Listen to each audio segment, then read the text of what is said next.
ఇప్పుడు రాజుకు సత్యాన్ని తెలియజేయండి. నా రాజా, ఈ బిడ్డ సందేహం లేకుండా నా బిడ్డనే. కాదు మహారాజా, రాత్రి అందు ఆమె తన బిడ్డపై పడగా బిడ్డ మరణించెను.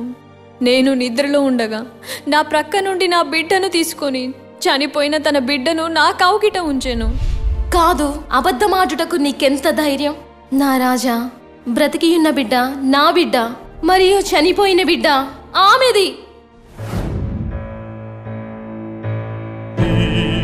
Living child, he's one, but one woman says the dead child is the other woman's child, and the living child without a daughter child. And the other woman also says the dead child is the other's, and the living one is hers. Both of them claim the living child is theirs.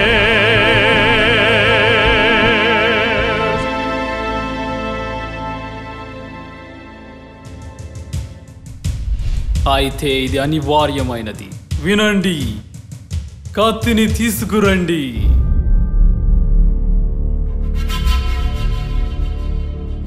బ్రతికి ఉన్న బిడ్డ ఒక్కటే, కానీ తల్లులు ఇద్దరు. బ్రతికి ఉన్న బిడ్డను రెండుగా కొయ్యండి. సగం ఒకరికి, సగము మరొకరికి ఇవ్వండి. చిత్తము మహారాజా.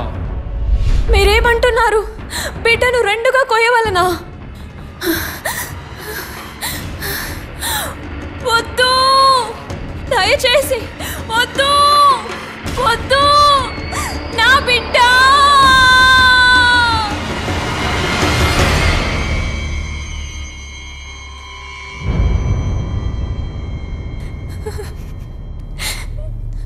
దయచేసి మహారాజా, బ్రతికి ఉన్న బిడ్డను ఆమెకే ఇవ్వండి.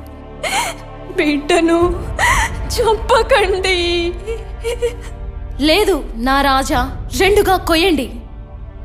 అతడు నా బిడ్డ కానట్లయితే ఆ బిడ్డ నాకు చెందకూడదు, ఆమెకి చెందకూడదు. వినండి, బ్రతికి ఉన్న బిడ్డను మొదటి స్త్రీకి ఇవ్వండి. బిడ్డను చంపకూడదు. ఈ స్త్రీయే బిడ్డ యొక్క నిజమైన తల్లి. మరియు బ్రతికి ఉన్న బిడ్డను చంపమని చెప్పిన ఆ దుష్ట మరియు నకిలీ తల్లిని ఇక్కడ నుండి లాక్కొని పోండి.